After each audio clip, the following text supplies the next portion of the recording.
민원련의 미디어 탈곡기 963회 방송 시작하겠습니다. 네, 안녕하세요. 언론 권력을 감시하는 시민단체 민주언론 시민연합. 저는 미디어 교육팀 활동가 김봄빛나래입니다. 네, 저는 정책 모니터팀 활동가 박채린입니다. 그거 네. 예고한 대로 오늘은 이재용 삼성전자 부회장 재판 결과 보도로 돌아왔습니다. 일주일 전 방송에서는 저희가 2개의 단건 보도로 이제 이야기를 좀 해봤는데요. 한국경제의 단독 이재용 코로나 백신 확보위에 출국 앞두고 있었다. 그리고 동아일보 이재용 백신 확보위에 아랍에미리트 갈 예정이었다. 이 2개의 보도를 좀 중심으로 전해드렸었습니다. 이재용 씨가 코로나19 백신을 구하려고 아랍에미리트를 가려고 했는데 이렇게 재판 결과 징역을 받게 돼서 가지 못하게 됐다. 우리나라의 큰 손실이다. 뭐 이런 류의 기사들이었죠. 오늘은 1월 18일 그 재판 국정농단의 뇌물공여 파기환송심 선고에 대해서 전반적인 신문 보도를 좀 분석해왔죠. 네, 그래서 결론부터 이야기를 좀 해보도록 하겠습니다. 우리가 지난주 수요일에 봤던 그런 한국경제와 동아일보 기사처럼 뭔가 이재용 삼성전자 부회장 편으로 쏠린 그런 보도들이 좀 줄을 이뤘나요? 네, 뒤에서 좀 더 자세히 말씀드리겠지만 네. 논조의 편향성을 분석을 해봤을 때 그 정도가 100대 0이라고 해도 될 만한 언론사들이 좀 있었습니다. 네, 먼저 보도량부터 살펴보면요.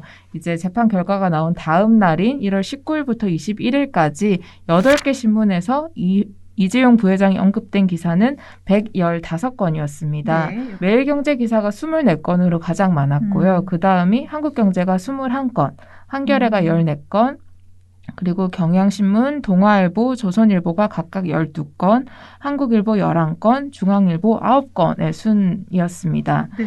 매일경제와 한국경제는 3일간 20건 이상의 보도를 배치한 것인데요. 6개 종합일간지 모두가 15건 미만으로 보도한 점과 비교를 해봤을 때 경제지가 이 부회장 재판 결과에 집중했다는 점을 좀 확인할 수 있고요. 네. 네, 그리고 논조 분석을 말씀드리면 논조 분석이 근데 뭐예요? 저희가 4가지 기준으로 네. 분류를 했어요. 그러니까 재판 결과를 기준으로 해서 재판 결과에 대해서 우호적인 시각을 전달했을 경우에는 옹호로 분류를 했고요. 네.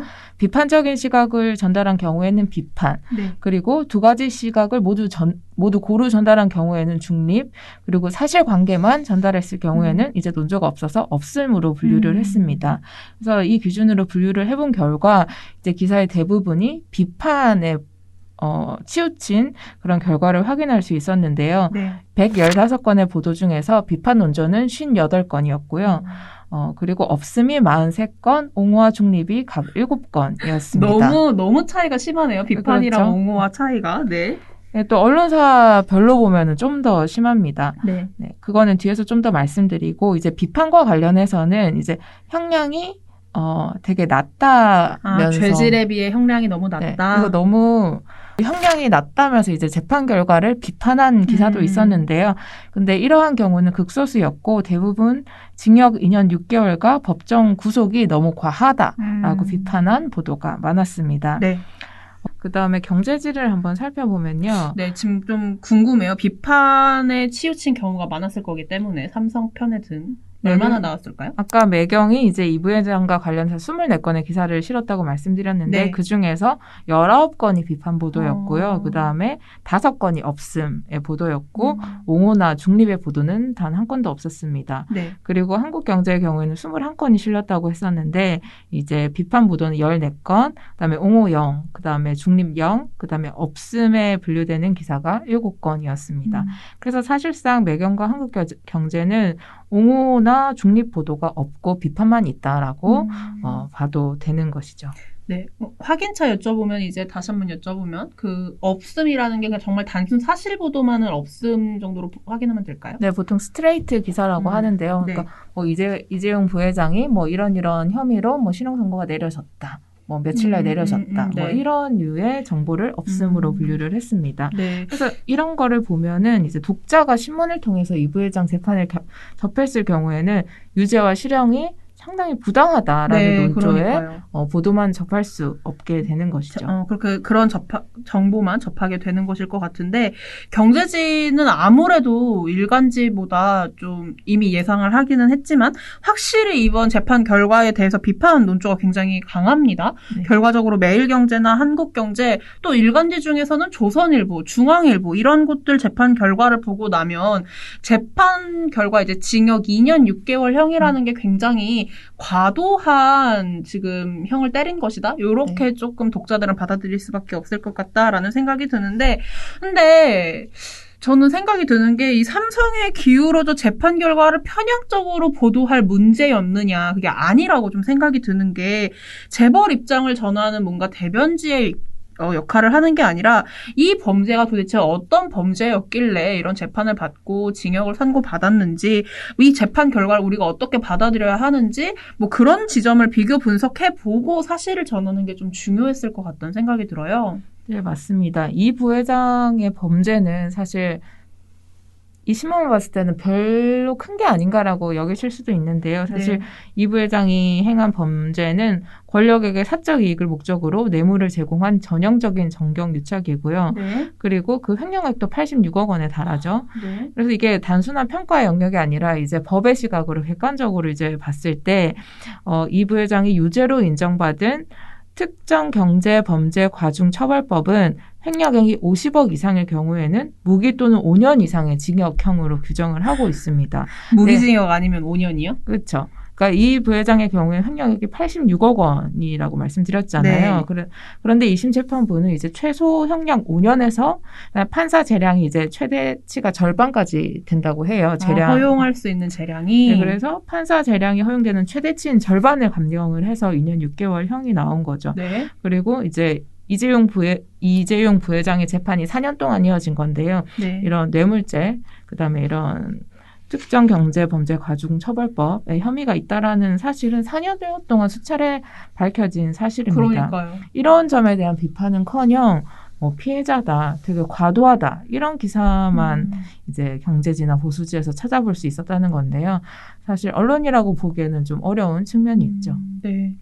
보니까 좀 당혹스러운 기사들도 있나 봐요. 이게 이재용 부회장은 국정농단 사태 당시에 86억 원의 뇌물을 박근혜 전 대통령이나 최서원 씨, 그러니까 과거 이름 최순실 씨에게 넘긴 혐의로 이번에 징역형을 선고받은 건데, 피해자라고 묘사되는 보도들이 있다고요? 네, 그렇습니다. 한국경제가 이재용 부회장을 피해자로 묘사하는데 가장 적극적이었는데요.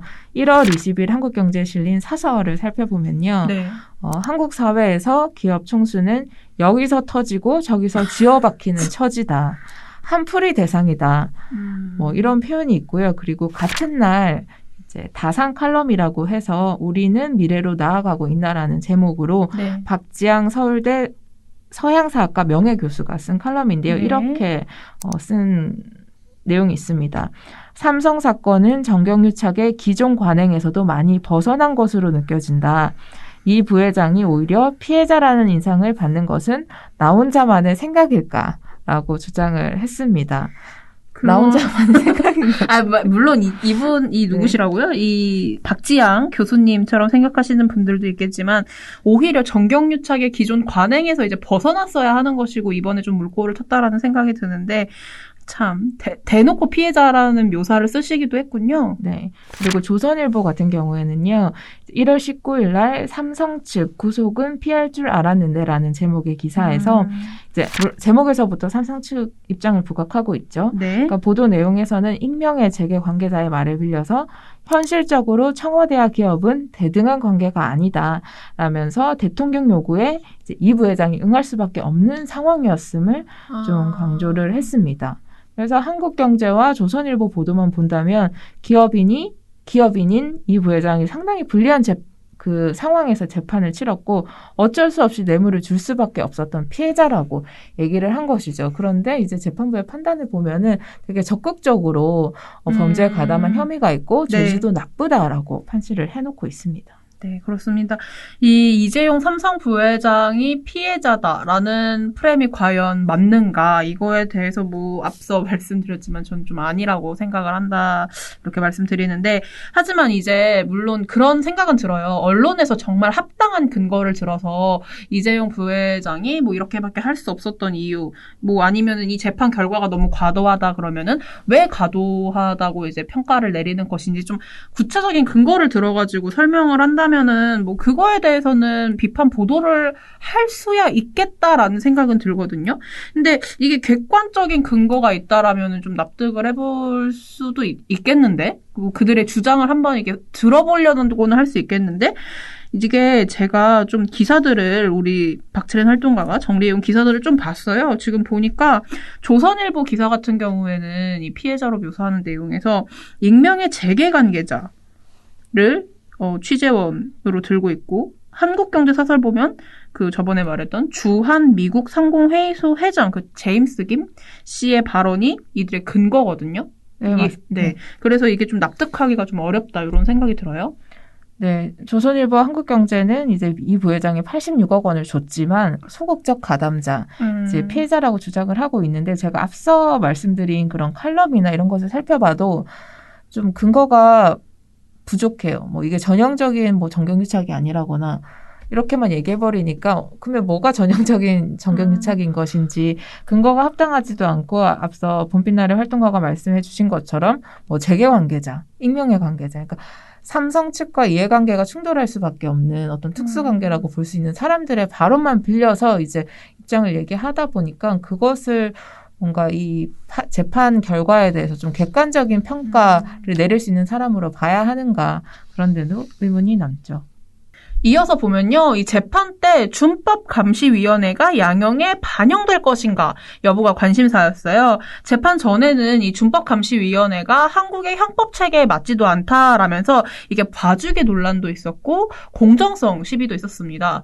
그래서일까요? 이번에 이 재판에는 준법감시위원회를 양형 조건에 포함을 하지 않았는데요. 보수 매체하고 경제지에서 굉장히 이거를 문제 삼았다고요. 네, 그렇습니다. 먼저 준법감시위원회가 뭔지 간단하게 좀 설명을 드릴게요. 네. 그러니까 이 부회장의 파기환송심 재판부가 삼성에게 이제 기업 내부 준법감시 제도를 만들고 또 재벌 체제 폐해 개선 등을 요구를 하면서 이제 만들 것을 요구를 했고, 그래서 삼성이 만들 것을 요구한 거죠? 네, 그래서 삼성이 이제 지난 2월부터 꾸려서 활동을 시작을 했습니다. 네. 당시에 재판장인 정준영 부장판사는 재판 결과와는 무관하다라고 전제를 하기는 했어요. 네. 그렇지만 이 부회장 쪽은 준법감시위원회가 감량 사유가 되어야 한다는 의견서를 제출을 하는 등 이제 이 준법위를 통해서 집행유예를 좀 기대하고 네. 있다라는 거를 좀 노골적으로 드러냈고요.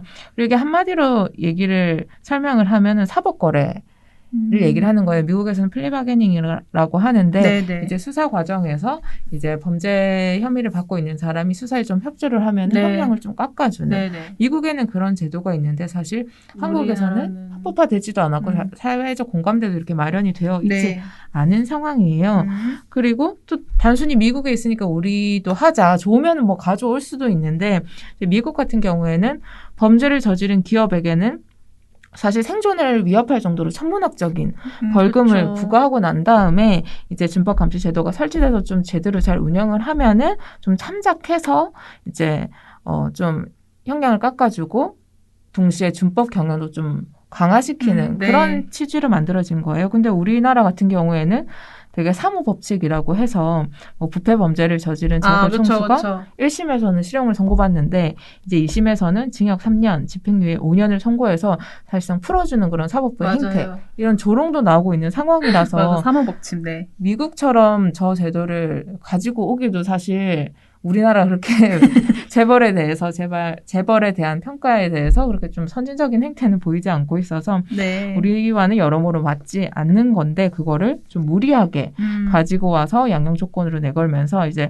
재벌 봐주기 논란이 컸어요. 네, 재벌 봐주기 논란도 있었고 이제 이를 감시할 전문 심리위원을 두고도 좀 공정성 시비가 있었어요.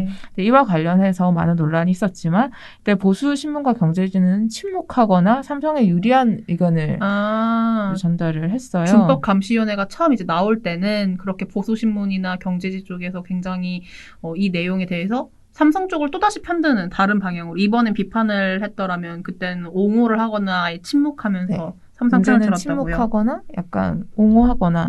근데 이제 막상 결과를 받아보니까 준법감시위원회가 양형 조건에 포함이 되지 않았어요. 그러니까 이제 보수신문과 경제지가 이제 와서 좀 문제를 삼기 시작을 한 건데요. 조선일보는 1월 19일자 신문에서 이제 재판장인 정준영 판사가 준법감시위 설치를 주문했다며 이 부회장으로선 거기에 사활을 걸어야 할 입장이었다라고 설명을 했고, 같은 날 이제 또 다른 기사에서 재판부가 준법위 설치를 지시하면서 희망 고문을 했다라는 삼성 내부의 목소리도 전했습니다. 그래서 네. 희망은 주고 왜 안 했냐 이렇게 약간 따지는 듯한 뉘앙스의 기사를 실은 것이죠. 네. 그리고 매일경제 1월 19일자 기사를 보면요. 여기서도 재판부가 준법감시위를 양형조건에 반영하지 않았다면서 판사가 매일 보고서를 올리는 등 과제를 이행한 음주 뺑소니범을 이제 같은 제도를 이용해서 집행유예로 감형을 하기도 해줬다. 근데 그래서 이 부회장도 감형이 될 줄 알았는데 왜 지금 이 결과냐 이런 기사를 쓴 거죠. 네. 그래서 조선일보와 매일경제의 보도를 보면은 재판부가 이 부회장과 했던 약속을 어긴 것처럼. 네. 이 부회장이 억울하게 실형을 살게 되어서 문제인 듯한 인상을 남기는 기사를 게재했습니다. 네. 그래서 거듭 말씀드리지만 재판 전과 후에 준법감시위에 대한 보수지와 경제지의 보도 태도에 약간 변화가 생긴 건데요. 네. 물론 상황의 변함에 따라서 언론의 입장도 바뀔 수는 있습니다. 그런데 보수신문과 경제지는 상황 변화 유무와 상관없이 계속적으로 삼성에 유리한 입장을 취하고 있다는 점에서 좀 일관적이고요.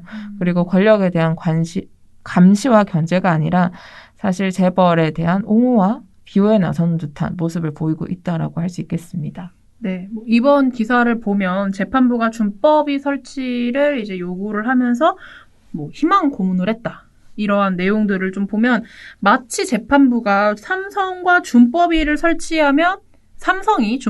설치하면 감경해주겠다라고 약속을 했는데 깬 것처럼 그런 식으로 좀 보도가 나온다. 입니다. 실은 이번 재판 전에 이거 준법위 관련해가지고도 민원련에서 보고서를 하나 냈었잖아요. 앞서서 이제 간략하게 그 당시에는 옹호를 해주거나 침묵했다라고 말씀을 드리기는 했지만 좀 이것도 그 당시 언론이 어떻게 보도했는지 좀 짚고 넘어가면 좋을 것 같아요. 네. 준법감시위원회에는 준법감시위 활동을 평가하고 또 실효성을 검증하는 전문심리위원이라는 게 있습니다. 네. 그래서 이 전문심리위원을 구성하는 데 있어서 이제 삼성 측이 추천한 인사를 살펴보면 삼성물산과 제일모직 불법 합병 의혹과 연루된 안진 회계법인의 변호를 맡은 김경수 변호사가 추천돼서 논란이 일었는데요. 네. 그러니까 이 부회장 국정농단 파기 환송심에서도 이 합병 과정이 다뤄지고 있기 때문에 네. 이제 그 관련된 변호사가 여기 심리위원으로 들어온다는 게 약간 중립성에 위배될 수 있다라는 논란이 컸어요. 네. 근데 그 부분에 대해서 이제 보도를 살펴봤더니 이제 이 관련한 논의가 있었던 5차 공판이 열린 11월 10일부터 3일간 이제 8개 신문을 살펴봤는데 동아일보, 조선일보, 중앙일보는 이 관련 논란을 한 건도 보도를 하지 않았습니다. 예를 들면 경향신문 같은 경우에는 준법감시위를 평가하는 기준이 미흡하다라는 지적을 네. 했었고요. 그다음에 한겨레는 준법감시위 활동을 양형에 반영하기로 한 것부터 비판이 많았는데 네. 활동 내용을 평가하는 절차마저 이제 일방적으로 밀어붙인다면서 사설에서 강하게 비판을 했었습니다. 네. 그러니까 이 와중에 이제 한국경제가 보도를 한 게 있는데요. 사실상 재판부의 입장을 전달하는 기사였습니다. 제목은 법원 삼성 준법감시위 유일한 양형 요소 아니야. 그래서 비판적인 시각은 찾아볼 수 없었고요. 네. 법원이 준법감시위와 관련해서 이런 얘기를 했다 정도에 그쳤습니다. 그때는 상당히 소극적인 태도였던 거죠. 준법감시위에 대해서. 결국에는 이러나 저러나 과거에도 그렇고 지금에도 그렇고 어떠한 사안이 와도 삼성의 편을 들어주는 형국으로 이제 보도들이 흘러가고 있다. 이렇게 좀 정리를 해볼 수 있을 것 같아요. 마지막으로 하나 더 이거는 꼭 이야기를 하고 넘어가야 할 것 같은 게 요즘 주식 투자가 굉장히 열풍이에요. 제 주변에서도 그렇죠. 저 빼고 다 하거든요. 진짜 제 친구들 저 빼고 다 저도 해요. 안 하는데 저 빼고. 아 진짜요?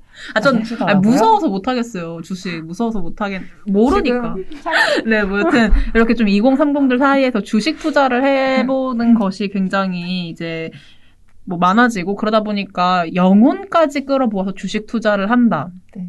이런 말들도 나오고 있어요. 그만큼 언론에서 이번에 뭐 이재용 삼성전자 부회장이 이렇게 구속이 되니까 또 하나 이제 이 재판 결과도 잘못됐다라고 하면서 제일 많이 들고 나온 게 삼성이 주식이 떨어질 거야 뭐 이런 거 아니면 한국 경제 위기가 도래할 거야 이런 식으로 보도가 또 엄청 쏟아졌단 말이에요. 물론 과거에도 뭐 어떤 기업이든 대기업 총수에게 이런 범죄 사실 같은 거 관련해서 재판 결과가 나오게 되면 매번 뭐 흔들린다, 무너진다, 붕괴된다 이런 식으로 좀 이렇게 한국 경제 위기설을 가지고 나왔는데 뭐 이번에도 마찬가지였겠죠? 네, 이런 얘기는 너무 자주 나와가지고 말하기도 좀 지루하네요. 이제. 그러니까 재판 다음날 한겨레를 제외한 7개 언론이 흔들린 코스피, 3,000피마저 위태, 삼성그룹주 시총 28조 증발과 같은 제목의 기사를 내보냈고요. 근데 사실은 좀 달랐습니다. 살펴보면은 일단 이 부회장이 처음 구속된 시기가 2017년 2월부터 2018년 2월까지인데요. 네. 이때 삼성전자의 주가 상승률은 26.5%로 같은 기간 코스피 상승률이 19.8%였는데 이것보다 더 높았고요. 그다음에 이 부회장이 실형 선고 당일날 삼성전자 주가가 3.4% 하락한 건 맞지만요. 그 다음날 2.35% 반등해서 회복세를 보였습니다. 네. 그리고 경제개혁연구소라는 곳이 있는데 이곳에서 2000년부터 2018년까지 법원에서 유죄 판결을 받은 총수 11명과 이들이 지배하는 35개 기업, 그다음에 319개 계열사를 대상으로 좀 분석을 해봤다고 해요. 주가가 얼마나 떨어지고 했는지. 네. 근데 총수가 실형을 받았을 때보다 집행유예로 풀려났을 때 오히려 주가가 더 떨어졌다고 합니다. 좀 이런 결과를 보면은 그동안 언론에서 얘기했던 한국 경제 위기설 이런 거는 좀 이치에 맞지 않는다, 설득력이 떨어진다 이렇게 볼 수 있겠네요. 네, 그렇죠. 저는 보고서를 쓰는 입장에서 좀 새롭게 분석도 좀 해보고 싶고 네. 제가 몰랐던 어떤 문제점을 발견하는 그런 재미도 좀 찾고 싶은데 삼성 관련 보도는 그 틀에서 벗어나질 않아요. 역시나. 네, 그래서 삼성을 대변한다 하더라도 좀 색다르게, 좀 다른 근거를 가지고 좀 기사를 쓰시면 네. 이 보고서를 작성하는 입장에서 좀 덜 지루하지 않을까. 역시나 네. 해서 또 지루할 수밖에 없었던. 네, 좀 저를 재밌고 새로운 발견할 수 있는 기쁨이라도 좀 강제지와 보시지가 주셨으면 좋겠습니다. 이게 참 웃픈 것 같아요. 이번에 삼성전자 이재용 부회장 재판 결과 그 범죄에 비해서는 형량이 굉장히 낮다라는 생각이 드는데 이번 사건에서 그나마 좀 그래도 다행이라고 좀 느꼈던 부분은 그동안 너무 우리 사회가 재벌 봐주기로 이제 항상 재판 결과가 나왔었는데 그래도 이번에는 좀 그 관례를 깨는 전환점이 되지 않았나. 전 그 점은 좀 긍정적으로 네, 평가를 하고 싶어요. 하지만 또 이제 언론에 대해서는 이제 박채린 활동가가 역시나 했다, 지루했다, 너무 이번 보고서를 작성하면서 그 예상에서 벗어나지 않으니까요. 좀 그렇게 얘기를 했는데 정말 언론이 저는 그렇게 생각해요. 경제지가 정말 한국 경제를 살리고 싶고 주요 일간지 또한 한국 경제에 대해서 굉장히 걱정을 많이 하고 있다면 박채린 활동가 말대로 예상을 벗어나지 않는 그런 보도를 하기보다는 건전한 자본 질서를 좀 형성할 수 있는 그런 게 좀 확립될 수 있도록 재벌 친화적인 기사 말고 성역 없는 감시를 하는 그런 보도들을 좀 더 보이셔야 될 것 같다. 이렇게 좀 이야기를 하고 오늘 방송을 마무리해보면 좋겠습니다. 네, 그러면 저희는 금요일에 임동준 정책 모니터 팀장과 좋은 보도로 좀 스트레스 받지 않게 금요일을 시작할 수 있게 돌아오도록 하겠습니다. 그러면 저희는 오늘 방송 여기서 마무리할게요. 민얼련의 미디어 탈곡기는 내일도 열심히 털어드리겠습니다. 탈탈탈 안녕. 눈이 남죠. 되게 의문스러운 눈빛이 있어가지고 뭐 물어볼 게 있나요? 아니에요, 죄송해요. 제가 말을 너무 주저리 했나요? 그래요?